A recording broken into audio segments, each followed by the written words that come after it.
Are you him? Who?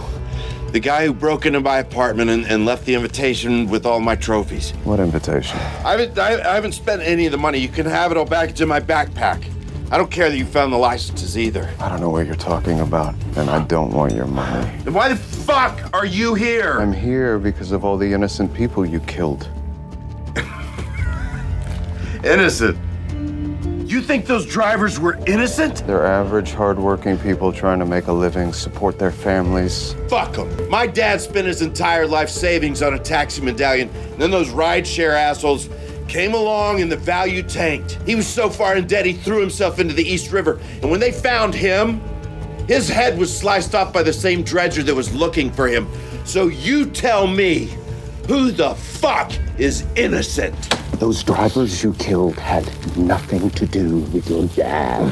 You had no right to murder them or to take my name. Your name? Who are you? I'm Dexter. And there's only room in this world for one dark passenger.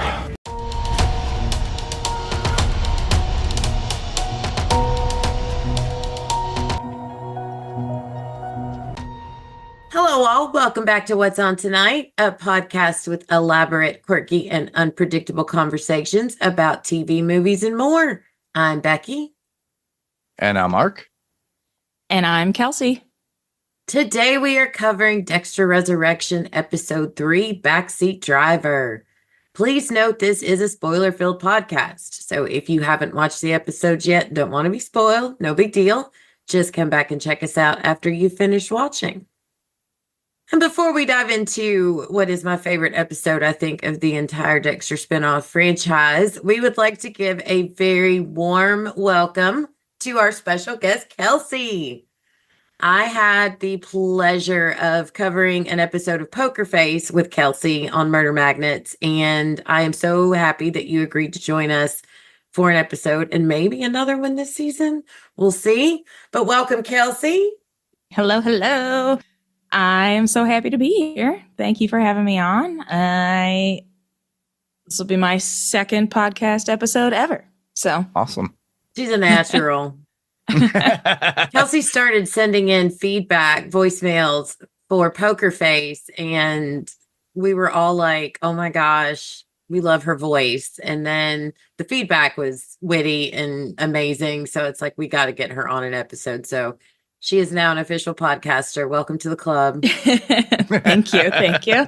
I started listening like a few years ago, and I would start to like record something. And as soon as I would press record, I would just be like,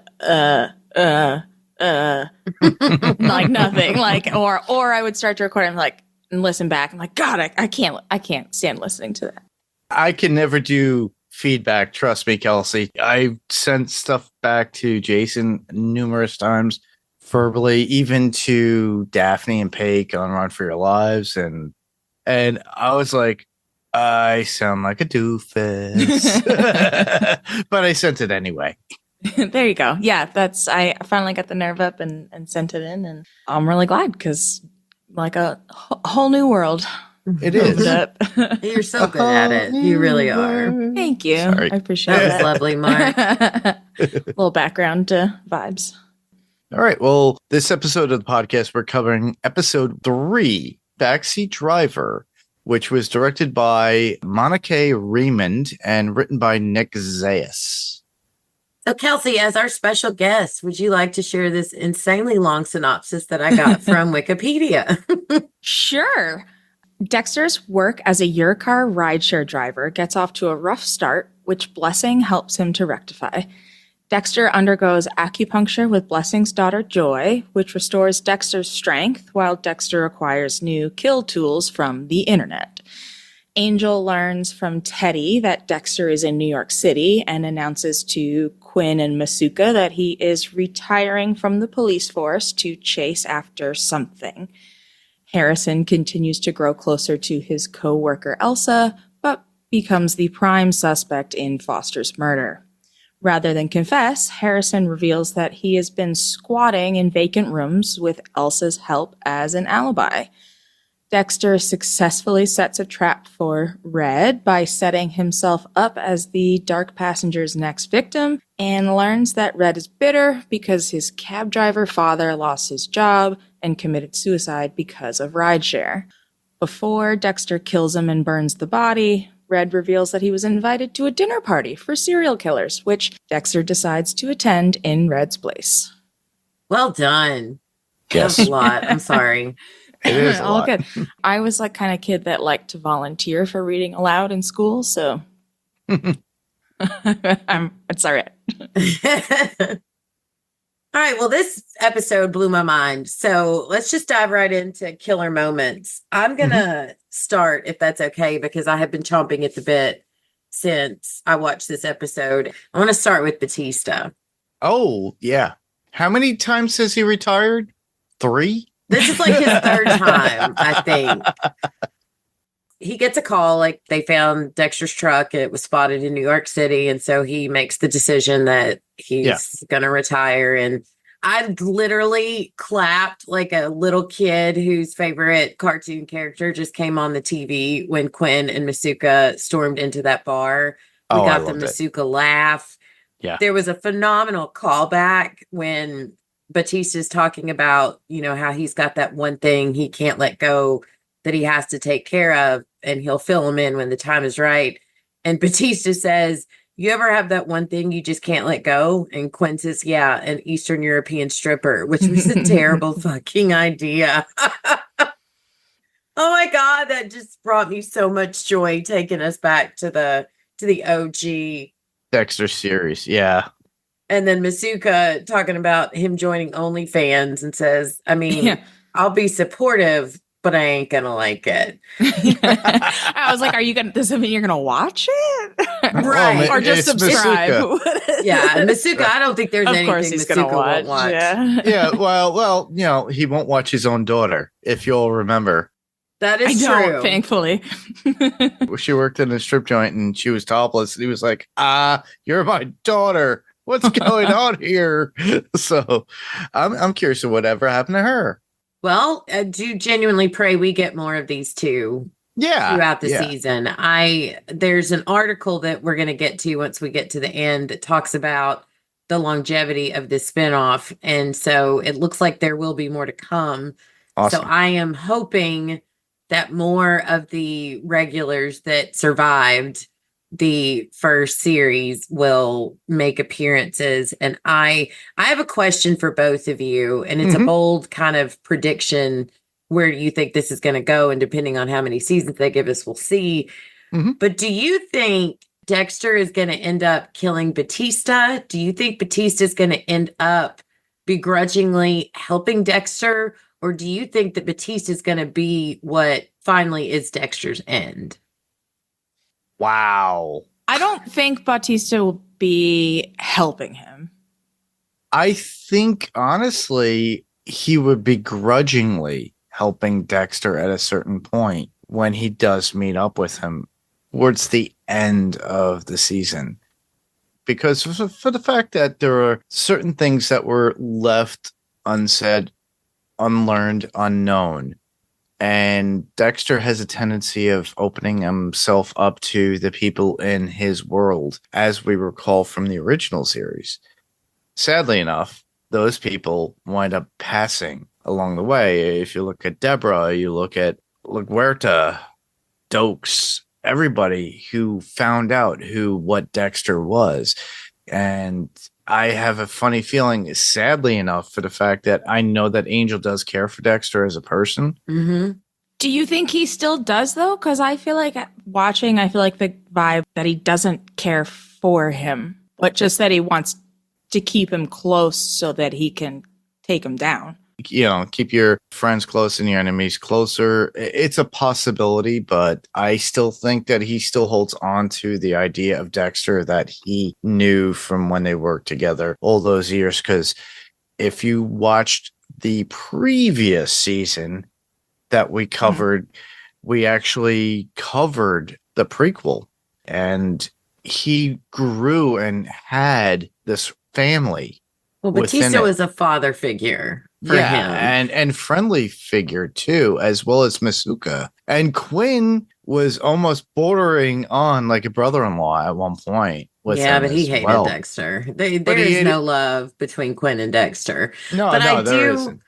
I do think, Kelsey, I think that it's complicated. And I think right now Batista is driven to want to get Dexter, to nail Dexter for all of his literal sins that put all of these people that he loves and cares for in the ground. What I'm envisioning in my head is that either he's going to be the one who puts an end to Dexter, which I think is the more likely scenario. But I also have this feeling, based on how their conversation went in the first episode, in the heat of the moment, if he's in a situation where Dexter's in trouble and he's finally like, oh, I got him.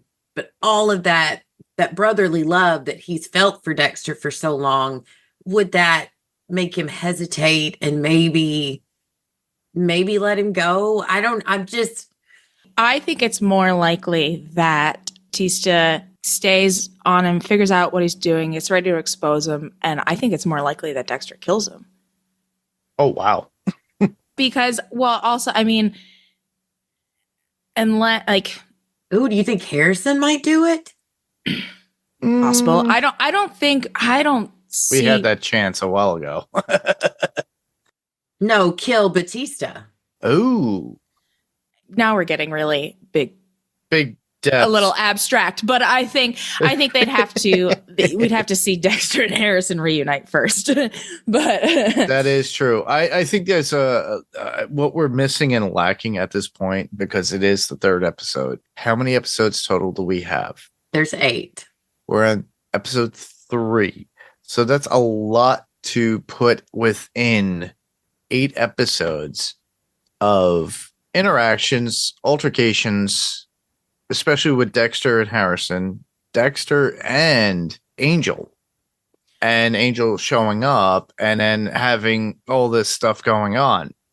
I think in the heat of the moment, Angel would probably be brought down saying, hey, because he's investigating on his own, he sees something similar to what was going on in Florida with Dexter as a butcher.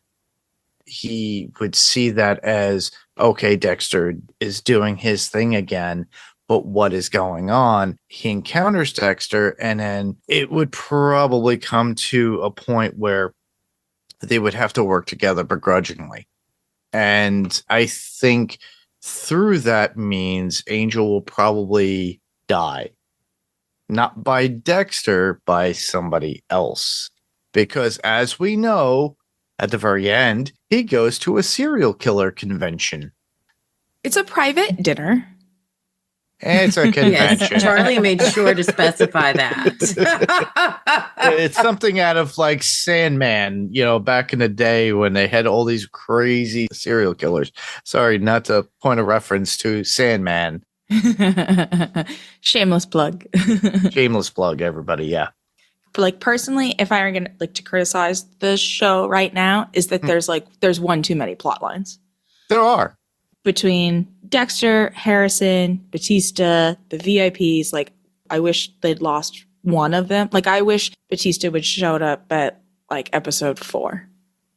No, okay. I wish they'd established Dexter, Harrison, maybe this VIP thing, whatever, underground serial killer network, and then sort of in the background given us hints that Batista was going to come that way, and then brought him in as a conflict point later on. But who am I to say?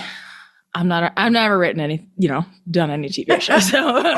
Well, as we're viewers, I honestly think with everything that they're trying to throw into this, episode should be longer. Not only do you have Harrison, you have Angel, you have Dexter, you have Blessing and his family as well.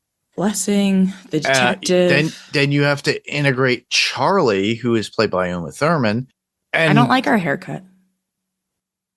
Sorry. I don't like that it's like one side is. I love that the bob, but I agree with you. That one side being longer than the other, that is so 80s. It's not even like a good asymmetrical bob. It's what are you doing there, Uma? But she still looks Take amazing. us to your next haircut, Mark.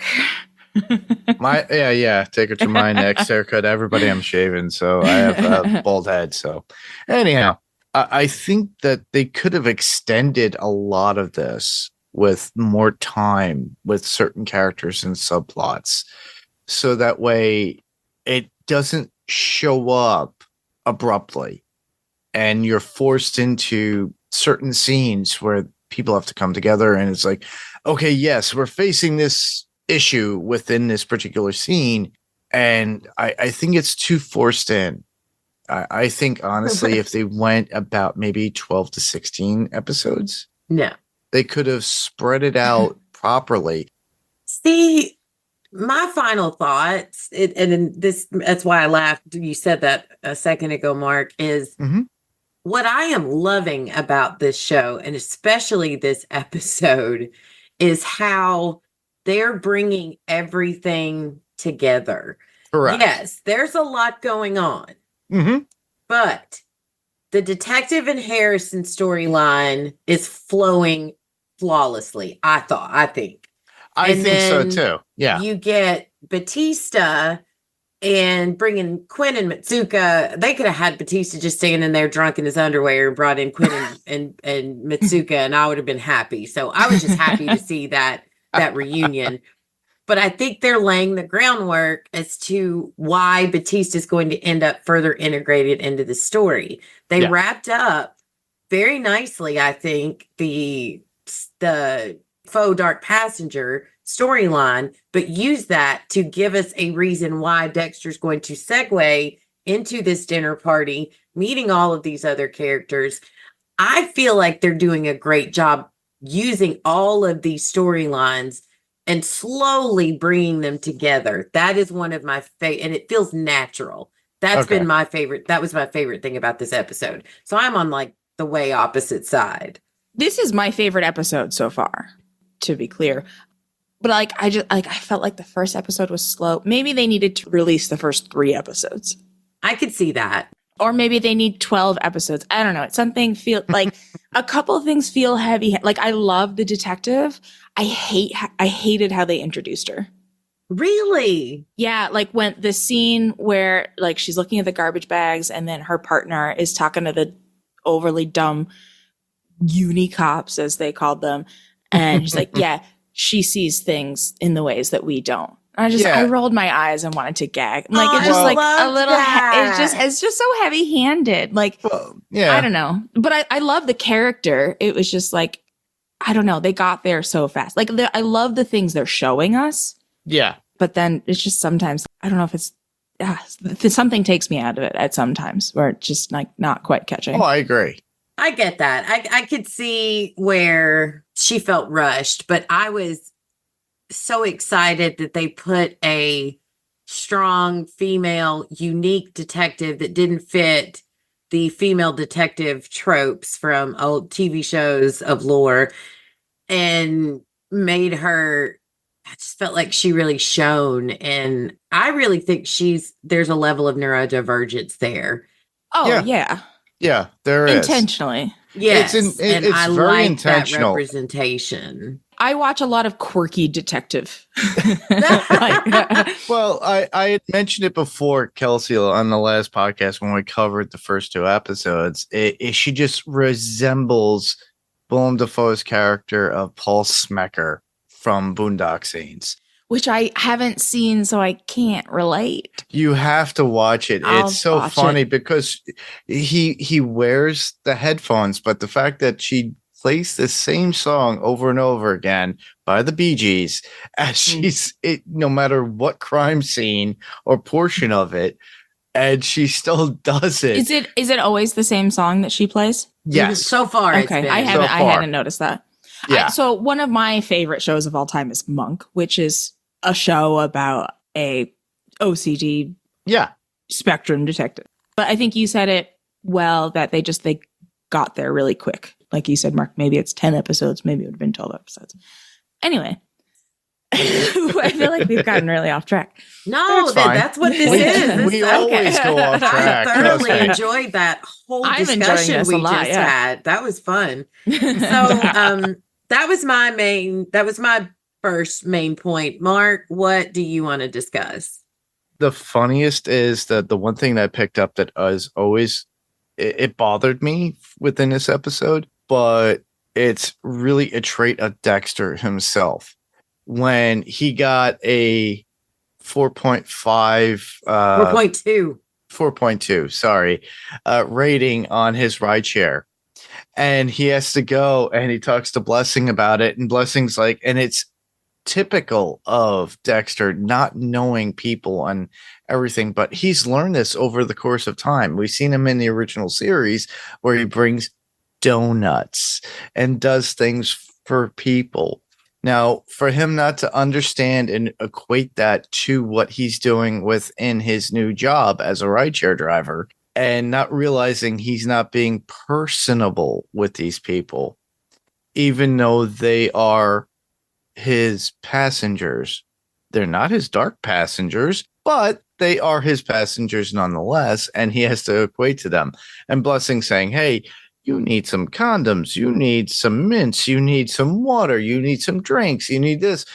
Engage with the people to give them a better experience, which is not something that Dexter normally has, but it was nice to reflect and go back to that again. And now he is looking to fix that based upon his job. Mm-hmm. I like that you brought that up. That was one of my points, is that his personality and his inability to connect with human beings on a normal level. Correct. And I love you're bringing up the callback where remember when he first brought in vegetables? Yeah. And everybody's like, what is this? But he learns from watching what other people do. And I thought Blessing was adorable at his absolute panic at that 4.2 Yes. rating. Blessing, He's so cute. he is my favorite character this season. And now that Dexter knows he has his little care package kit and whatnot, he will literally thrive as your share driver because he just needed a nudge in the right direction. And that's one thing I really enjoy about watching Michael C. Hall and how he plays this, not naive, that's not the right word. I think they took several opportunities this episode to remind us that he's old. Yes. That he's old. He doesn't know how ride shares work and the expectations. He doesn't know how the internet works. Like, he doesn't know he can just Google a thing. They really hammered he's old. That he's an outdated serial killer. Yeah. Yes. Yeah. He's beyond the time. I'm going to tell you something though. When he put that turtleneck on, this girl loves a man in a dark turtleneck, and my husband will not wear it. Okay. And it makes me crazy. I have a crush on Michael C. Hall, and he looks amazing. He looks for his amazing. age. I feel like, either the makeup is really good or he's got good work, or I don't know, something. But you couldn't hardly tell that he's aged at all. Yeah. But they just keep putting it in the script. You're right. They beat you over the head with it. And I am glad though that he got that acupuncture, because that seemed to have squashed a lot of that talk. But I think it's kind of funny too, though, when he's wrapping up dude in the saran wrap and he's talking about that sound, and he makes the joke that it's amazing what you can get off the internet. And as someone who is close to Dexter's age, I think those things are funnier than somebody, a young buck like our dear Kelsey. Because it is funny as we age to realize, I don't know, I'm not making a very good point, but I thought, I agree, they did beat you over the head these last couple episodes with that, but some of that I found funny. And the whole point of that is that man looks fine in a turtleneck. Well, honestly, Michael C. Hall, he looks fine in general. The man overcame cancer, and he is producing the show or these shows plural because he's doing multiple of the Dexter world. I think this gave him pretty much a drive for the character because he loved the character so much. You know, who would really jump back into this? Whereas a lot of people wrote it off for the last season of the original Dexter series where we all hated it. It was like, that's how it ended? That was terrible. Yeah. And then now we get kind of some sort of resolution between New Blood and what was it, Reborn? Original Sin. Original Sin. There you go. I keep saying Reborn. I wanted to kill you last week. I laughed so hard when editing that episode because I was like, dear God, neither one of us are get it getting right. any of this right. I think you called it everything but. I was like, they have to know which one we're referencing. So Yes. They do, and they're screaming there. at their phones or their car Yeah. at that point. That was funny. Like, you dumbass. All right. Just sound to like speak for the Dexter. audience last week. Thank you. Thanks so much for making me worry that, yes, it was that bad. Hey, also coming from the person who, when we recorded on Poker Face, I said something really stupid and asked you to edit it out. So, And I did. and But you you know did. what? So- Say something stupid today, Kelsey. Oh, no. Hey, I say a lot of things stupid all the time, so it's okay. All right, Kelsey, amazing. what's a big point you want to talk about? I really wanted to talk about atorphine and A what? Atorphine, the sedative that Dexter ordered from Oh my the God, you're so smart. veterinary medicine RX. Yep. Use Patrick Bateman as his American name. Psycho. Dr. Patrick Bateman, which is amazing. I work in horses, so I actually deal regularly with large animal sedatives. And atorphine is not one that is commonly used. So I Googled it Wow. because there's a bunch, because there's plenty of regularly used sedatives that you can use on various species. But atorphine, it's actually an opioid-based compound. It's 10,000 times stronger than morphine. Because I'd never heard of it. And a single drop, even transdermally, is fatal to humans. So Wow. maybe they are just using that to be like, don't try this at home type thing. But it's also like, it's pretty much only used for exotic animals. Like elephants? I don't know. It would have to be a larger species that has massive weight, because if what you're saying, it could kill a human being, one drop. Yes, but different animals have different sort of receptors. So, True. like a horse takes a different sort of compound than Or a human lions, just because or of how they tigers, basically, things and like all the that. different Yeah. things. But Yeah. pretty much, again, like I didn't know what it was, so I Googled it, and it's pretty much only used in exotic animals. So if you are Dr. Patrick Bateman and you only order atorphine, you're going to raise some red flags. So that was my first thing about that. Then there are no reciprocal licenses state to state veterinary. So the only way that he would be able to practice and order medications in New York was if he had applied for licensure in New York. Yeah. Okay, so even if he successfully did fraudulent transcripts and whatever to get this RX number initially in Florida, you also have to, there's continuing education requirements. And to get like licensure in another state based on your license from another state, you have to have like an active practice. So I guess all of this just falls into suspension of disbelief. I had a lot of feelings about this. I understand it completely. Yeah, because you would have to actually think too, for the fact the person that called him regarding the order and knew his name before. Welcome back.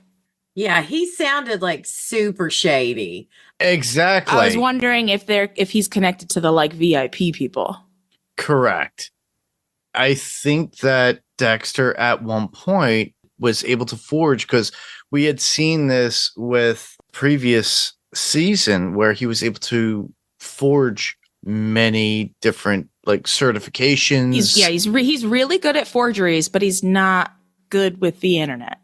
Correct. And then the person called him purposely, so it means that he must have paid somebody at some point. Probably he would have placed an order, and then they would call you to confirm your RX number and any of those things. That is true, but I have a funny feeling because we're going to get another Original Sin season. So we might get this person in the next season. These are little things that I like to call Easter eggs that will come about. So I have a funny feeling a lot of these things are going to come into play later in other seasons that they're planning on doing, because they're marketing this thing to the point to go like Walking Dead scenario. They are really going all in. They're going all in. They paid the money into it, and they invested into Michael C. Hall, who is the executive producer. Yeah, those are good points.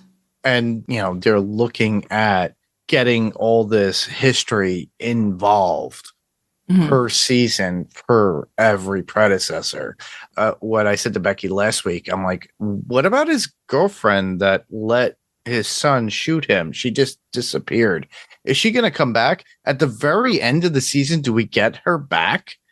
I don't think so. I think she is. She doesn't even know his name, though, does she? Oh, yeah, she knows.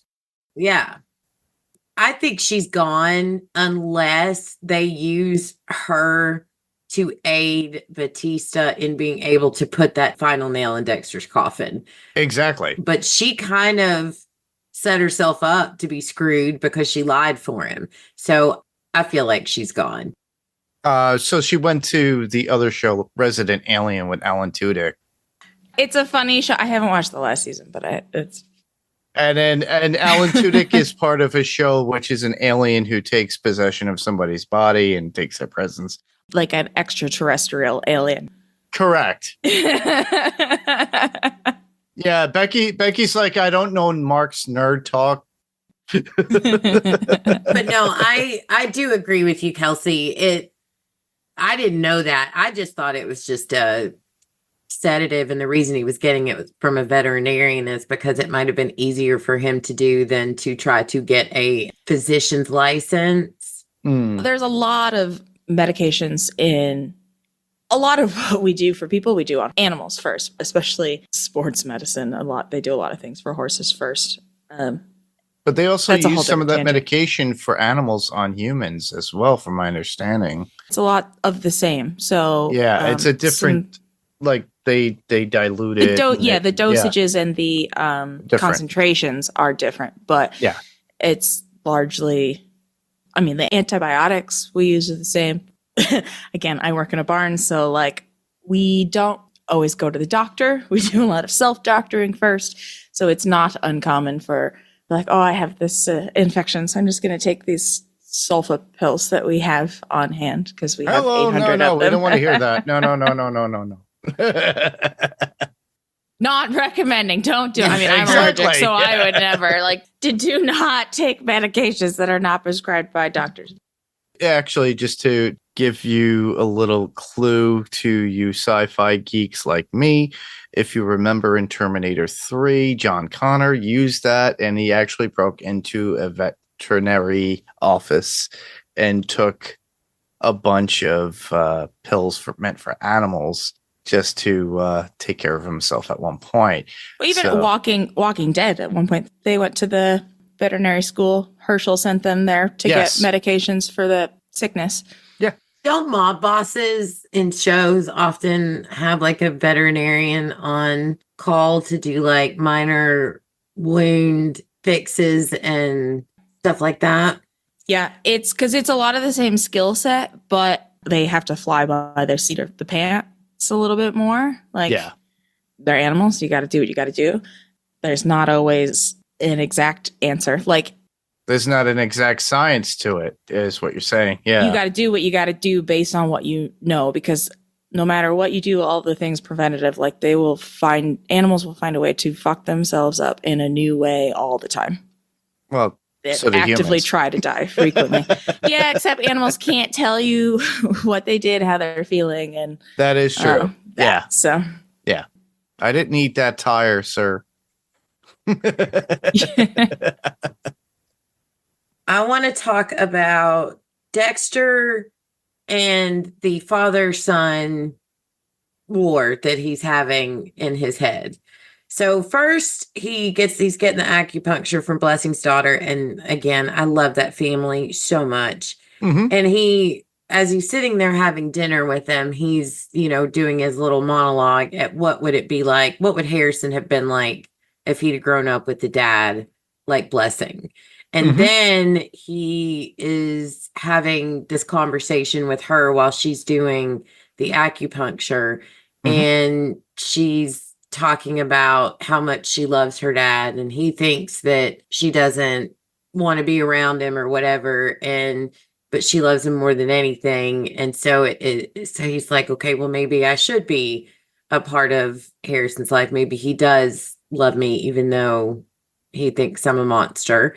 And then when he's being attacked by the faux dark passenger, and he makes that comment, his confession that he feels bad for pushing Harrison to be like him. And he says there's something inside him that he can't contain anymore. And then he's having that conversation with Harry while he's outside looking at Harrison have dinner with his crush. And he says, yeah, you're right. He does need someone, but it doesn't have to be me. I hope they don't wear it out too much. But right now, I'm really enjoying this back and forth, push and pull. And I had a complicated relationship with my dad growing up, and we are in a very great place now. My dad was not a serial killer. I'd like to add that in real quick. That I know of. Yeah. Oh, wow. Wow.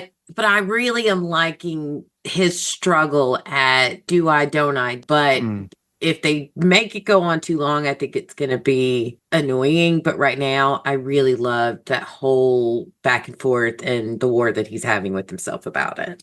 It was really interesting conversation between Harry and Dexter in his own mind. And I do agree with it. And it's always a constant battle with Dexter and that part of Harry that is his influence. The one big takeaway that will probably show up later on is when Blessing's daughter is giving him the acupuncture. The little snide comment in his head, he goes, this is weird.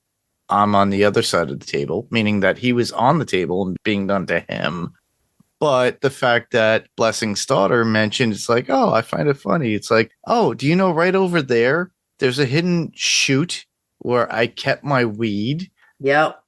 That maybe trigger in my head things about Dexter, what Dexter would do with that chute. It made me think of trophies. Exactly. Yeah. That's I hope exactly he doesn't go what back I to thought. trophies. It's mentioned in this episode where Harry's like, I hate trophies when he finds dudes' driver's licenses. Correct. Yeah, but no, that's also, I agree. We've got this VIP group that is acquiring trophies intentionally. True. Yes. Ooh, do you think that his blood slides will come back in? You think they'll end up there? That the guy had not Dexter, but the head of the serial killer fan club will have Dexter's blood they'll slides. have them. Yeah, as a trophy of his own as a collector. Yeah, possibly. I would That'd not be put fun. it past that. Yeah. And I'm wondering who he would have bought them from, because who would sell Masuka? those? Exactly. Masuka would be like, I'm selling these on eBay. Well, it But no. couldn't be on eBay. It'd have to be on the dark web. But You never know I'm nowadays. pretty sure Mitsuka's watching something on the dark web. I'm sure I wasn't denying that. It's like Bay Harbor Butcher's blood slides here for $15,000. Take them. I do agree that was not a throwaway line. No, That's going to come back at Yeah. some point. that will. Yeah. All right, Kelsey, you got another note you want to share? I wanted to talk a little bit more about the VIP dinner. Mhm. She says 6 VIP guests, but the seating map has 5 guests and a host. And she listed off the wine, which they're all about minimum $2,000 a bottle. The 82 Chateau Lafite, the Romani Conti, the 59 Dom, those are all like minimum $2,000 to $3,000 bottles. And then the 1888 Armagnac, don't come at me for my French, depending on like which type it is. When I Googled, there's a few different kinds, but like minimum $15,000 up to, I saw, depending on the kind, $50,000. That is insane. 000. So that is approximately $25,000 to $75,000 in wine for this dinner of 6. I'd like to add something to that, though. Please. All right. So apparently the 82 Chateau de Lac is directly associated with American Psycho. Oh, really? Thank you. Oh, keep that in mind. Catch. Nice catch. It sprung in my head because I read the damn book way back when. I have an original copy, hardback. Amazing. But it's the Delac, not Lafitte. Oh, Lafitte. But they do mention it within the movie as well as within the book. Look at y'all smart people. I'm not smart. Google is my guide. Yeah, I'm an effective Googler. I love hearing those prices, and I'm thinking of myself standing in the grocery store, like $12.99. I don't want to pay that much for a bottle of wine. I only drink beer, so I can't really relate. But although I do, my dad has a bit of a port collection that every once in a while he'll break open, and that's quite nice. Tend to get some wine from clientele when I do home theater installations during holidays. Do I drink wine? Not so much.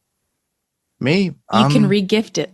I can regift it. That is true, but I do bring exactly what I would do. I do bring it out for holidays or family get-togethers because I'm not the one that's going to be drinking it. But one thing that I do cherish and I love when it comes to wine is honey mead wine. What is that?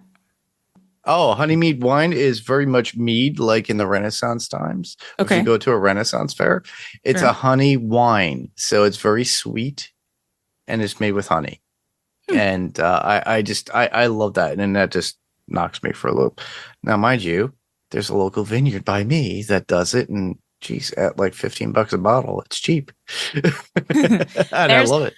There's actually a bunch of vineyards near me in Missouri. And the feelings I have about that are about what I hope everybody else has about wine vineyards in Missouri. But they exist. They're there. I don't know who wants wine from Missouri except people in Missouri. But all right. You'd be surprised. You would be surprised. The other thing about the dinner, they had all the allergies listed. Number 5 is a vegan. Okay, so they're not cannibalistic. Not that one. Not number 5. Exactly. I could only make out a couple of the allergies on the list. Lactose, eggs, something, shellfish, tree nuts, peanuts. Do they have fava beans? Not that I could see. They also don't have Chianti on the menu. So, I mean, Charlie, she's no nonsense. I would not fuck with that woman. She scares me. She scares the shit out of me. She went from like 0 to 60 on that person I was helping, and with the whole setup of the party. And I'm like, okay. Yeah, that girl was ballsy. I was like, you need to shut up because she's not liking the questions that you're coming at her with. No. But the last week they had a dinner with the governor.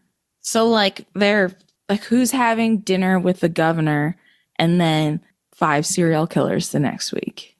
I'm not going to lie. In today's society and world, I would not be surprised. I mean, exactly.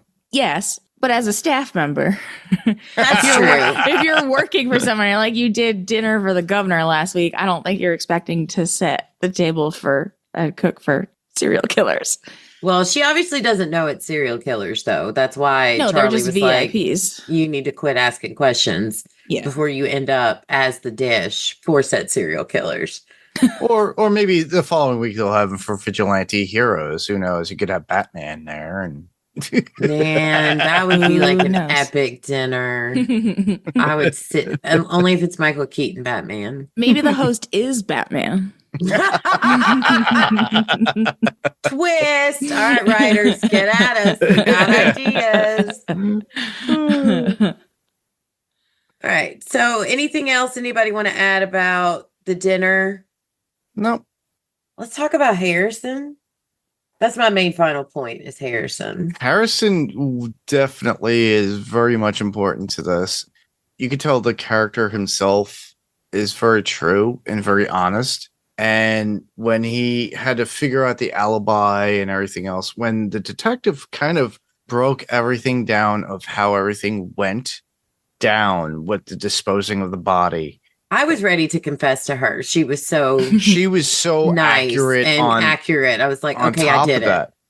Do you think she was being truthful? Did they Yes. take it down to justifiable homicide? Yes, I do. Yes, I 'Cause think she so, does too. not strike me as the kind of person Who's to vindictive? throw out bullshit and say things he doesn't mean. I genuinely I just think don't trust cops. I Well, just don't that's trust not- cops. there's a lot of stuff Shadiness. that's gone on in the world too. Yeah. I understand that. I really do. But there's something about her.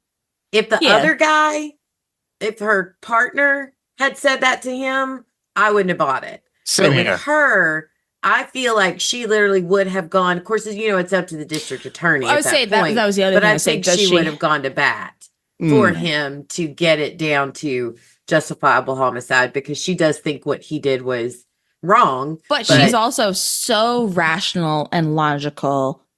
Do you think she could actually convince the attorney I think to so. prosecuting attorney to do that? I think so, given Or it's just another point of conflict potentially. it's possible. It's, But I yeah, think it is a given- possibility. Because I mean, Harrison still looks like a baby. He Yeah. genuinely did. This guy was a serial rapist, and she knows. They know his record, Mhm. and she was right.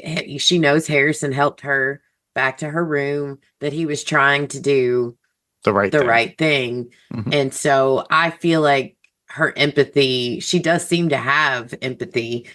She's suspicious, but I think she would have gone to bat for him to get what she was promising. But when he said, I have a confession to make, and came out about living at the hotel, I was like, and him being homeless. yeah, I was like, Yeah. he is so much better at dealing with people than his dad. Oh yeah, yeah. This is where it's more of his mother coming through more than it Which is mother? Dexter. His real mother, the one who died in the bathtub. But From- he didn't even know her.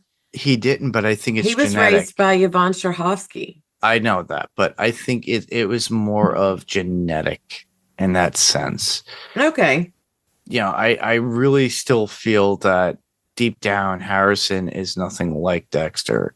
He was just utilizing the tools that Dexter showed him to take care of something that he acted passionately on, very much almost like the last time in that whole series that they did. And to me, it was like amazing the fact that this kid had to persevere through all this crap and losing somebody who was a mother figure and learning about his father, dealing with the foster system and living off of what he needs to. He did show traits of being violent in that one, especially with Clancy Brown, and in showing how he was able to defend himself. But I really think, honestly, Harrison is as honest as he could be to himself.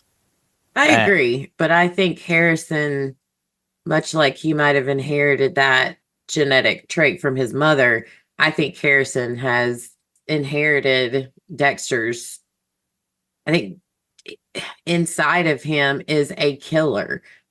I don't think it's as black and white as Dexter. No, it's not. But he's very cunning in a sense of how he's able to execute and do things when he needs to. My note literally says, "Oh, Harrison, good lying." Yeah. I thought he lied so well to the police. Like, but he was telling the truth, though. Well, I don't know the difference between drugged and drunk. Oh, you're right. Okay, I'm sorry. I was talking about the alibi. He said she was his wife. I helped him up there, and then whatever. Like, I thought he lied really well in not offering up more than he should have known, not filling in silence with words, which so many people do. I watch a lot of true crime. Like, actually, yeah, good lying, Harrison. Like, good on ya. And I was not sure at all what he was going to do when she laid that out. Because I was like, oh yeah, this is quite tempting. But he chose the other route at that moment. That was sort of a two paths in the wood moment, I think. And he made his choice. Yeah. He did. I like that. I like that analogy. Thank you. All right, give me a second. I have some VHSs to return. I'll be back soon. Gotta rewind. What? It was an American Psycho reference. I gotta go return some videotapes. I was like, wow. I don't know what just happened. Blockbuster's closing soon. I gotta go. See ya. I miss going to a video store and looking at the covers. Kids these days will never know. No, they won't. They just look at like images on your Paramount. You call me a youngin'. I went to Blockbuster and we had a film store in there, Whatever. right You next to can't- each other. They were right next to each other, and they would always give us the wrong photos because there was another family in our town with the same name. I'm not going to ask you your age because we don't ask. We're not supposed to do that. But I am going to tell you, you legit look. I was thinking like maybe 26, 27 years old. I'm 32. Oh, you told me that in poker face. Yeah. Well, you still are young. Yeah, I know. I got freckles. I've got like a little like cherub face. I'm like 5'2". I know. I look young.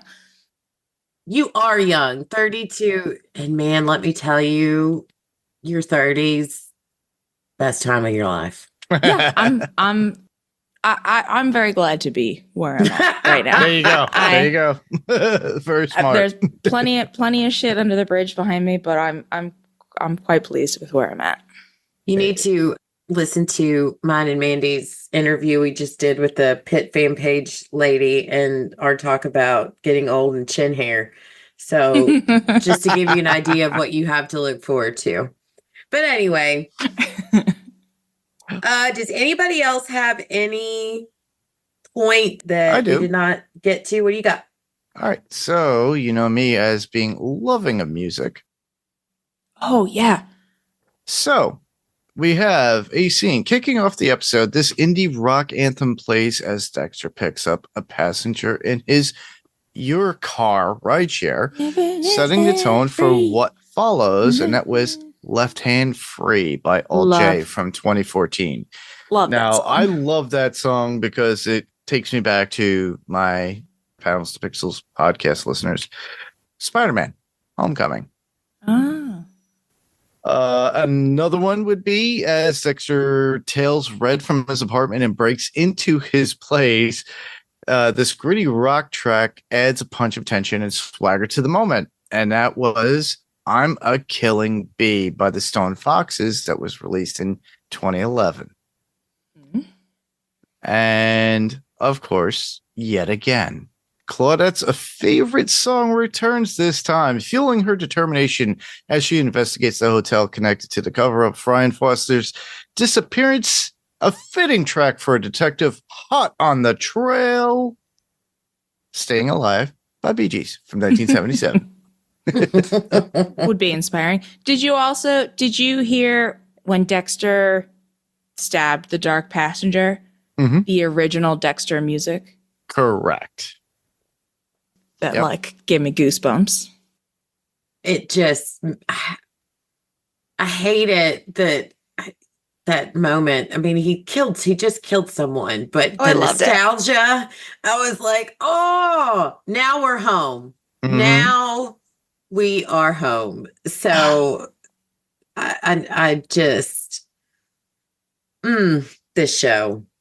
I did like the intense car scene with him trying to get the needle and the reveal about Red confessed that his dad killed himself because he lost his livelihood to rideshare drivers. And I was just kind of like, it was a fine story to drive the plot forward, but it was also like, damn, you've been killing all these people. I would have suggested therapy, but hey, you do what you need to do. Men will do anything but go to therapy. You are so right. That is true. I agree. Men will become serial killers of rideshare drivers before they'll talk about their feelings. Yeah. And Just God kidding. forbid if you let a man open up about their feelings, forget it. You're going to be like, oh my God, what did I do? Because it's like 20 years. Do you watch Friends, Kelsey? I mean, I have watched it. There's an episode of Friends that Bruce Willis guest on, and he plays Rachel's boyfriend for a while. And sexual chemistry is off the charts, but she is like, I want him to open up to me more. And the entire episode is him unloading from childhood all of this baggage and she's like, I'm not gonna get laid because of this. Oh my God. Now she's back to wanting the sex, but she finally just ends up leaving the apartment and goes to dinner while he's still sitting there sobbing. That is a great episode of Friends. You should watch. God bless Bruce Willis. Oh, goodness. All right. So anything else anybody want to say before we move into our final thoughts?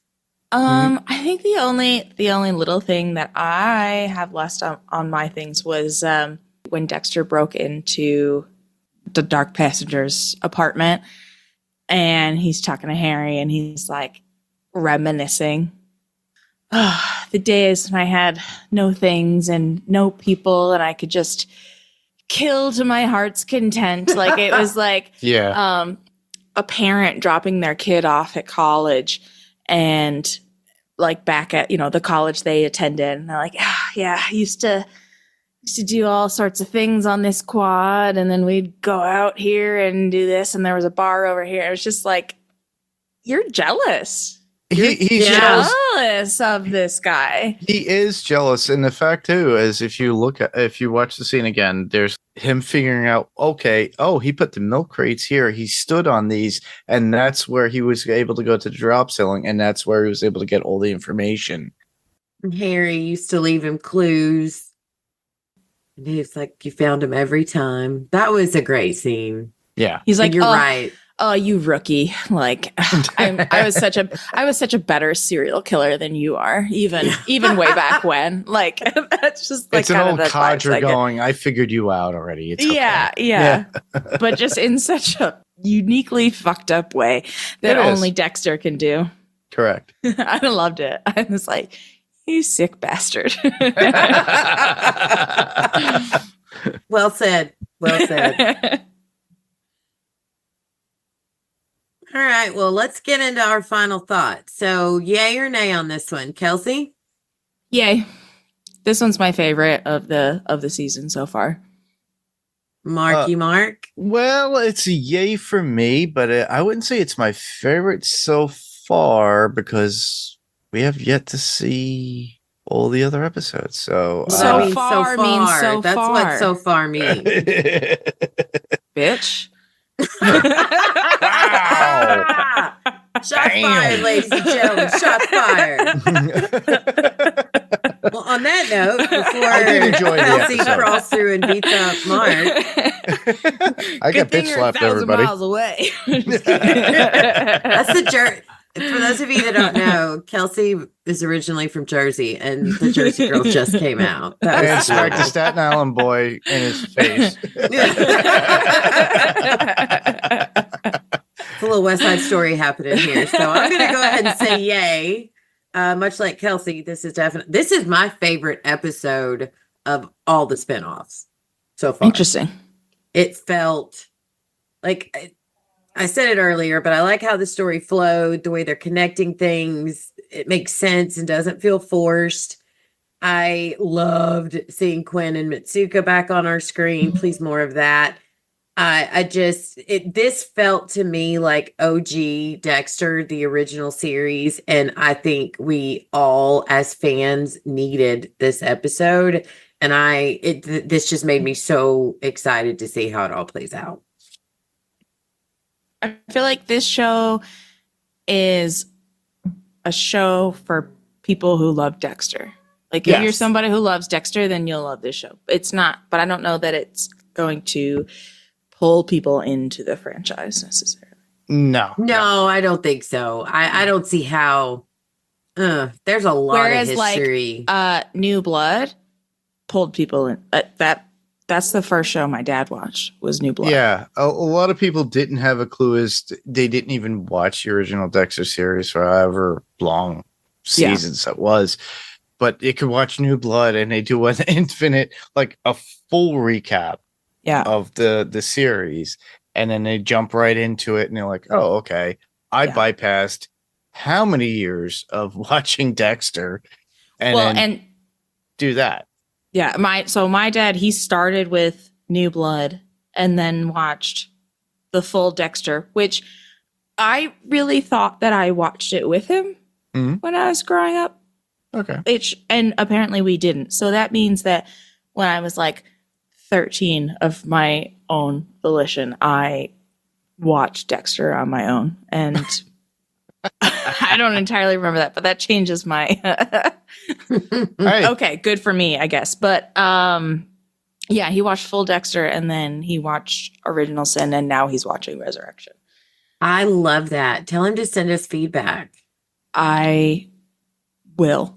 I don't know if he will, I will. Tell him to transcribe his thoughts to you and you send them to us. Okay. And then you still leave I'll your get regular feedback. I'll bring the dad report. Yes. Oh my gosh. That will be so fun. All right. Well, let's move on to show notes and news. Mark, would you care to start us off about this really cool article that I found? Yeah, from an article on Dexter Daily written by John. That legit is all it said. The guy has no last name. He is simply John. John Doe. The John. Yeah. Okay. Oh, okay. That's a whole nother show. Exactly. From the John, here I am, and I'm sitting here telling you, from the moment Dexter Resurrection was announced, it became evident this wasn't going to be a one-off like Dexter New Blood. This revival is built for longevity. In fact, Michael C. Hall himself, who reportedly initiated talks to bring Dexter back, has committed to a longer journey this time around. Both he and returning showrunner Clyde Phillips confirmed earlier this year that Resurrection is designed to span multiple seasons, very much like what I was talking about earlier. So I really like that. The fact that you knew that was, and I kind of saw it coming when you started seeing Michael C. Hall at certain horror sci-fi conventions promoting this. Our friend Jamie Dimmick, who I do Sandman Cast with, she got to meet Michael C. Hall, and he even said to her at like a conversation and a signing saying, "Oh, there's more to come." Which is crazy because there's only one. This was one character. Yeah, building a universe off one character, which is crazy. Yeah, but they have multiple different characters. There are other characters that there are other characters from even the original Dexter series that kind of walked off, like Lumen. Will we see Lumen come back. Oh, I like Lumen. Yeah. I don't remember who Lumen is, I have to admit. She was the shoot. What is her 10 name? things I hate about you. What is her name? Ding, ding, ding, ding. What is her name? Oh my God, Mark, you drive me crazy when you do that. What is her name? What's happening right now? You're asking me right now at the top of my head. I can't remember at the top of my head. Okay, well, okay. I'll just continue reading then. There you go. The article continues. In a recent interview with Steven Weintraub from Collider ahead of the Dexter Resurrection premiere, Clyde Phillips reiterated a promising detail that Michael C. Hall had previously teased, that this show is, quote, going to be on for years, unquote. Phillips emphasized the key detail, years. The implication? We're not just looking at a single season or even two. The plan is far more ambitious. He added that the series would continue for, quote, as long as Michael C. Hall wants to do it, unquote. Once Hall decides it's time to step away, Phillips said the team will know how to craft a fitting final chapter. But until then, Dexter's dark journey has room to grow. Executive producer and writer Scott Reynolds provided a more specific number, offering insight into the creative team's long-term vision. According to Reynolds, quote, we pitched him 3 seasons that tell a great story that can continue on, unquote. Awesome. I would be good with 3 seasons. I don't want them to do what they did with the original Dexter and go on longer than they should. Yes. And make us all bored and unhappy at the end. Or poor writing at that point. I'm all about quality over quantity. Yeah. And Julia Stiles was her name. I was just going to say that as soon as Kelsey started talking, it popped in my brain.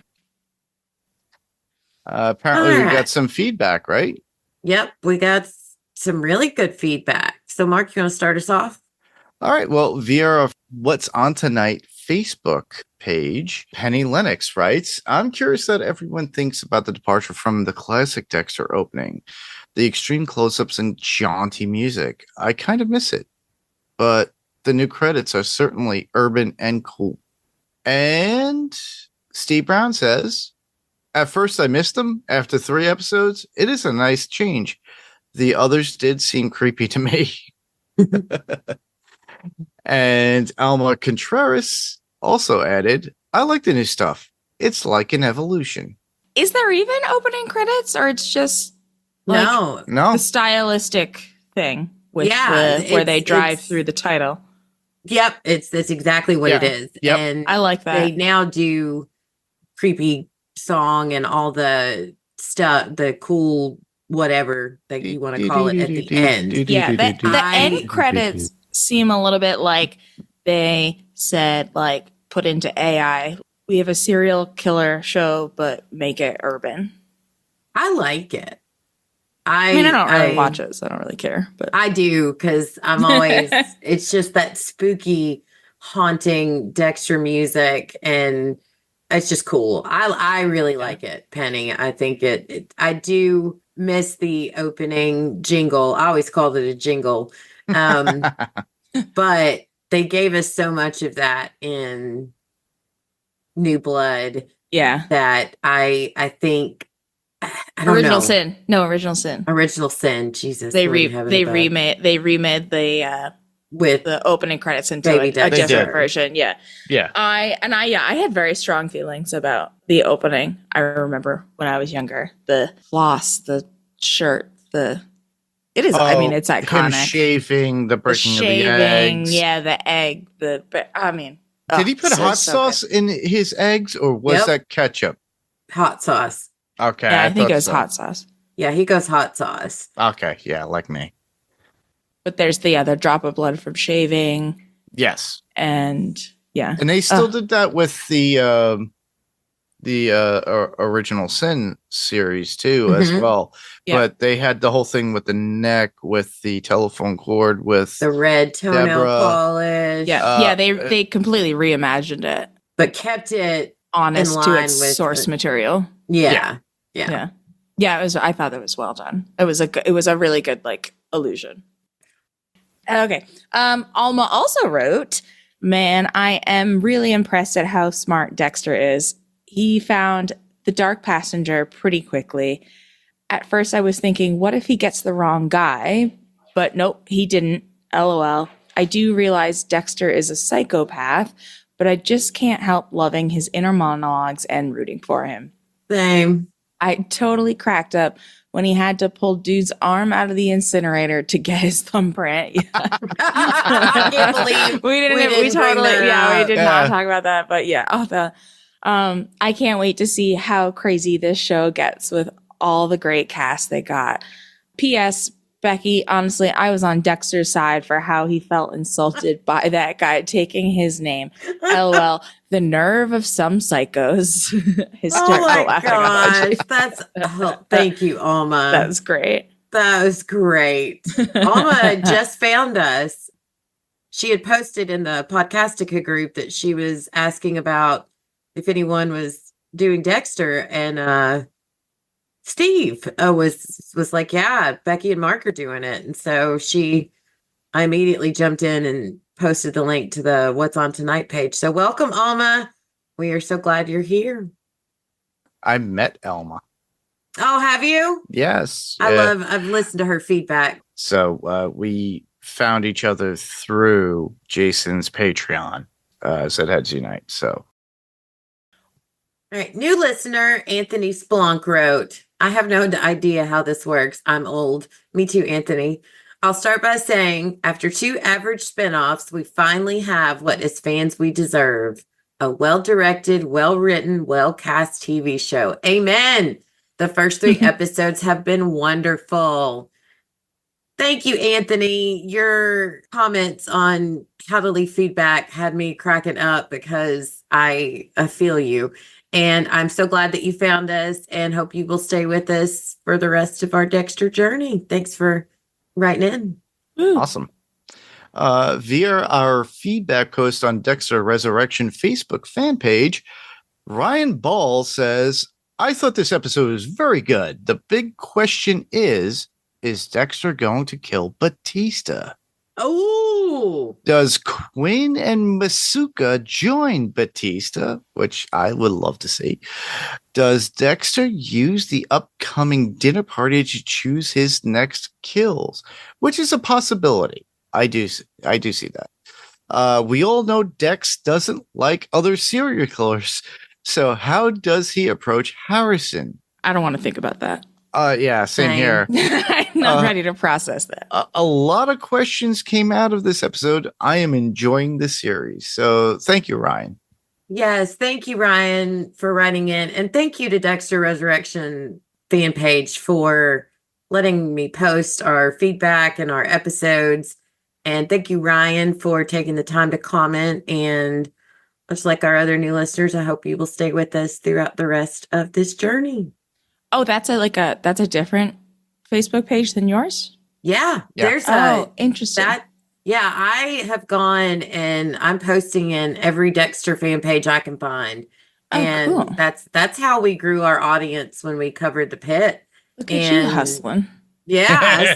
So it was like when I was looking for feedback to put the notes together today, I was like just a big smile on my face. Yeah, you got lots. I love it. I absolutely love it. We've got a voicemail from our friend Steve Brown, who will be joining soon for an episode. Let's hear his thoughts on this episode.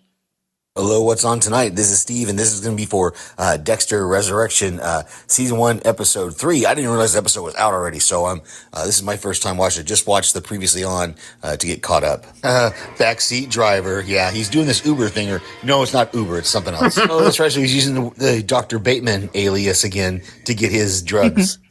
Harrison being interrogated by this detective woman he's doing pretty good, actually. I'm surprised. Yeah. Oh, but she suspects him anyway. And Dexter trying to explain his 10-year absence from the records to this woman. a number pad lock on the guy's door. Dexter doesn't know how to pick that. But he figured it out. The birthday backwards. Wow. Well, he found the murder weapon and the trophies pretty quickly there, and with the help of his dad. Oh, Batista hitting the little bulliette bourbon there. Aw, Dexter has a rideshare mentor. Aw. Teaching him what to do, what to have in his car, and even letting him use a picture of his son. Oh, this detective is good.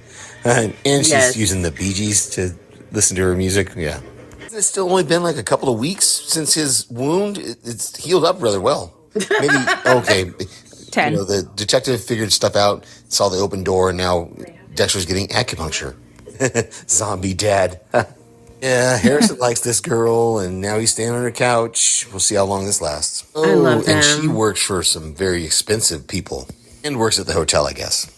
Harrison telling a little bit of the truth to deny the lie. Yeah, he is homeless. He does stay at the hotel, but he also did murder the guy, and they laid out the whole thing really well. These detectives are good. Hey, Matsuka and Quinn. We haven't seen them yet in this series. Good to see them. Oh, yes. He dropped the needle, and now his quarry is in the car. Oh, now the guy's got him around the throat. He's got something around his neck under his sweater that protects him from this guy's yeah, that was rot. smart. I knew it. He had something under that collar that was protecting him. Oh, he just said Backseat Driver, the title of the episode. Mic drop. Oh, this guy wasn't a serial killer. He's a hitman.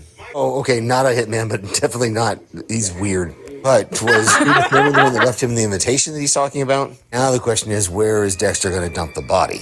Oh, a dinner party for serial killers. How intriguing. I'm sure Dexter's going to go. Oh, wait, and I bet that the person that she's doing the dinner party for, that's the serial killer Moriarty, right? Yeah. I mean, coincidence, really, but it fits. Found somewhere to dump the body, though, and what trophy? Did he keep a trophy this time? Don't seems like it. Oh, I guess he's lucky that the bag that had the guy's hand in it was easily accessible to him from the burn pile. All right, on to next week.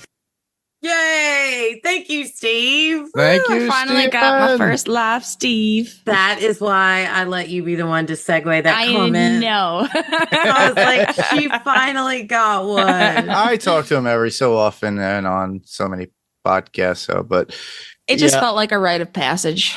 It is a rite of passage having Steve on the podcast. The one thing that Steve actually brought up about Moriarty. Yes. What does he mean by that? I'm missing something. You ever read Sherlock Holmes? Yeah. No, I know. I mean, I know Sherlock and Moriarty, but is there somebody referred to as Moriarty in Dexter, or does he just mean in general?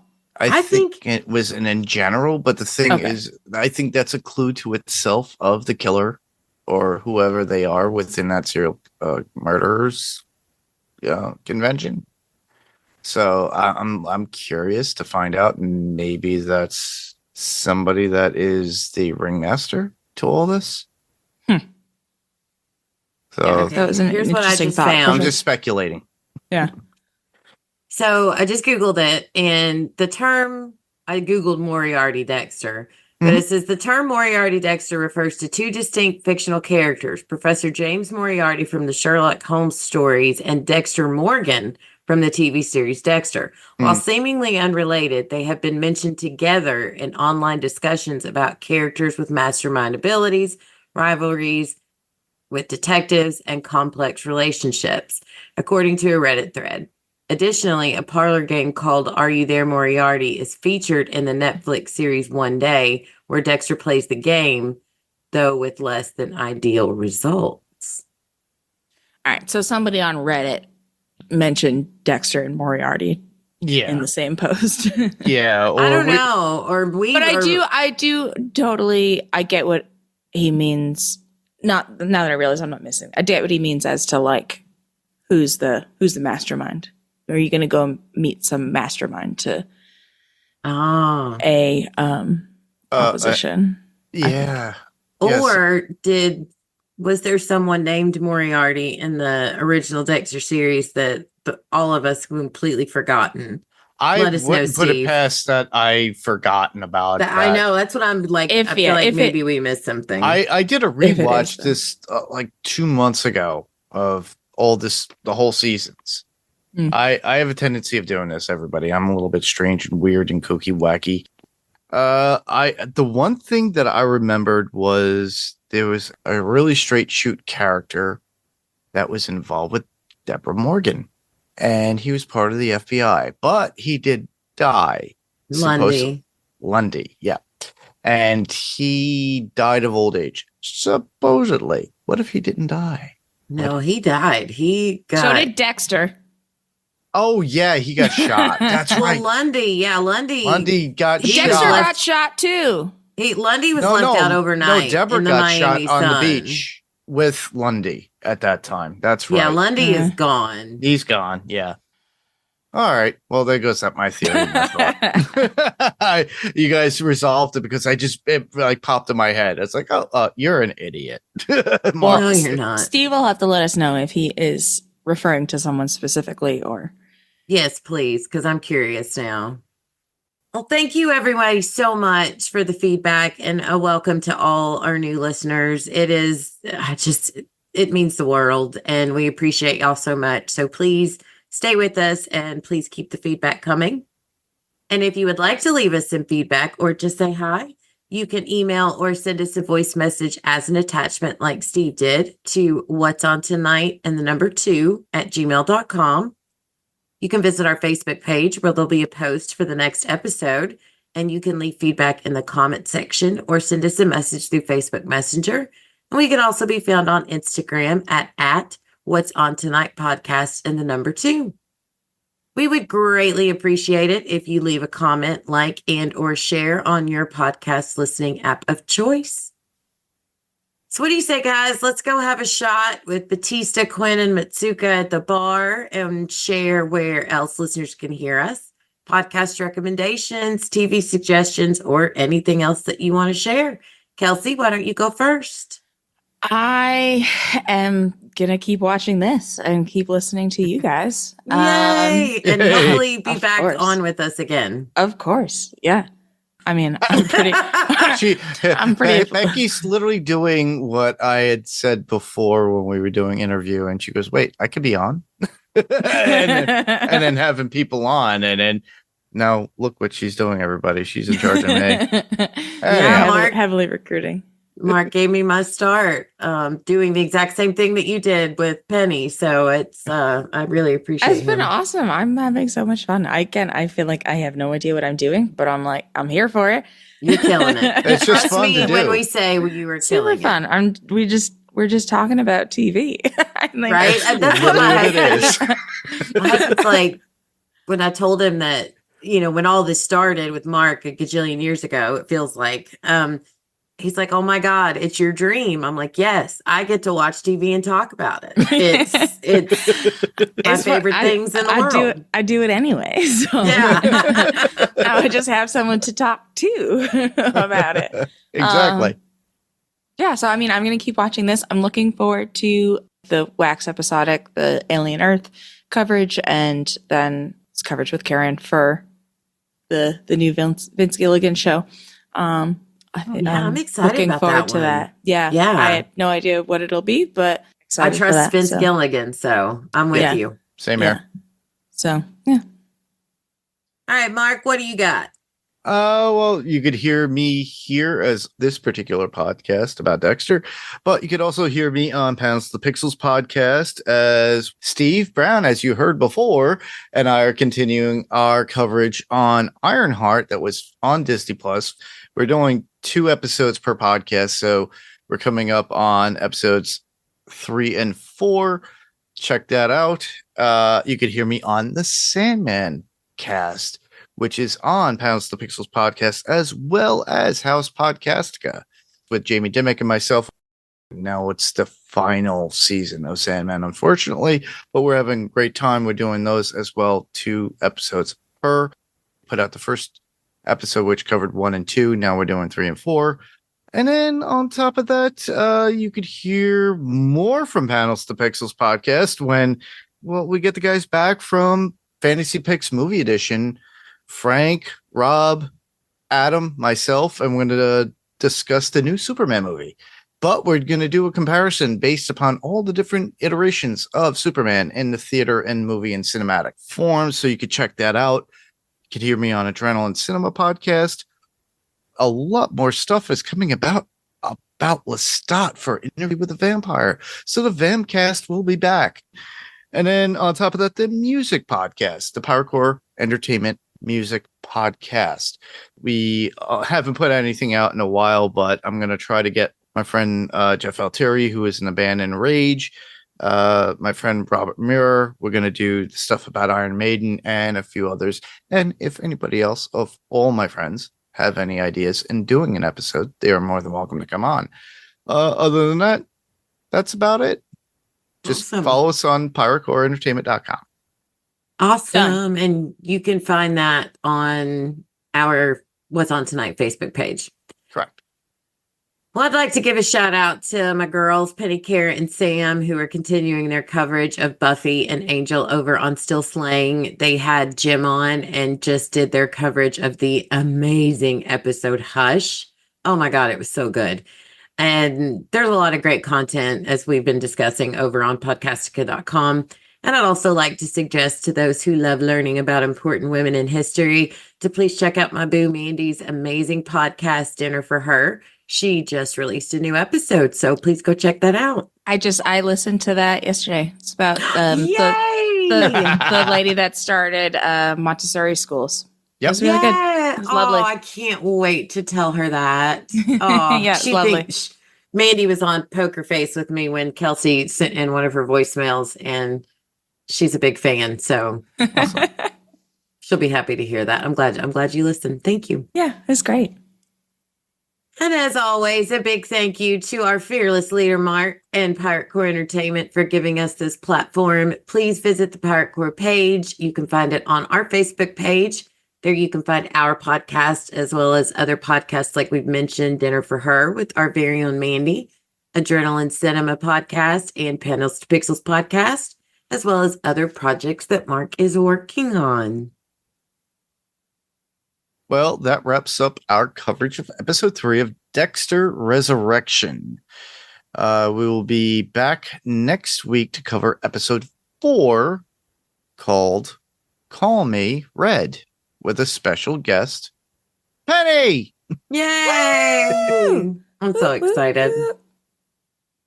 Thank you, everyone, so much for listening. We only need to open our eyes to see the gifts that abound all around us. So please take a minute, look around, and see the joy, and please do your part to spread that joy to others. I'm Becky. And I'm Patrick Bateman. Oh, wait, no, I'm Mark. Surprise, motherfuckers. Some jokes. Just kidding. I'm Kelsey. I love you all. We will catch you next week when we grab the remote and see what's on tonight. Bye. Bye.